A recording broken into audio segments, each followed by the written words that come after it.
Öncədən bunu bildirək ki, Abbasilərin mənsub olduğu saray məzhəbi Mötəziliyə. Mötəziliyə İslamın təməllərinə balta çalan və İbn Ləbid adlı bir Yəhudi tərəfindən təməli qoyulmuş bir cəryan idi. Əslində bunun təməli Vasil İbn Əta tərəfindən qoyulub. Bəsrə Sufi məktəbinin banisi olan Həsən Bəsrinin tələbəsi idi o. Sonradan onlardan ayrıldı və Mötəziliyə cəryanı, kəlam elminin əsasını qoymağa çalışdı. Amma o da öz fikirlərində İbn Ləbid adlı Yəhudiyə əsaslanırdı və bildirir ki, Quran məxluqdur. Və Quranın məxluq olduğunu söyləməyənlərə qarşı Abbasilər dönəmində bu məsələlərlə bağlı Mötəziliyyə cəryanı sarayın məzhəbinə, rəsmi məzhəbinə çevrildikdən sonra özü düşüncəsində olmayanların hamısını bidətdə, küfürdə və İslamdan kənarda elan etdi. Onlara qarşı təqib və repressiyalara başladı. Xürrəmilər də bunlardan biri idi. Konkret olaraq Xürrəmiləri Xürrəmdiniyyə adı ilə Qahir Əl-Bağdadi özünün Əl-Fərq Beynəl-Firəq adlı əsərində qeyd edir və bunu da qeyd edir ki, həmin məzhəblər arası fərqlər adlanan bu kitabda İslam məzhəblərindən danışarkən Xürrəmdiniyyə adlı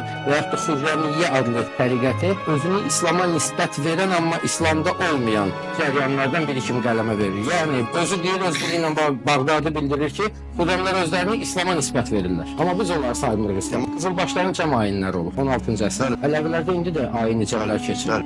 Eyni ayinlərə biz Xürrəmlər dövrünün Azərbaycanda Xürrəmlərin timsalında rast gəlmişik. Və həmin ayinlərə təbii ki, özlərindən olmayanlar daxil olmazdılar. Bir yerə toplaşaraq səmahlar icra edirdilər. Bağdadi bildirir, onlar tütək çalırdılar. Amma orada söhbət sufilərin icra etdiyi ney musiqisinin əslində.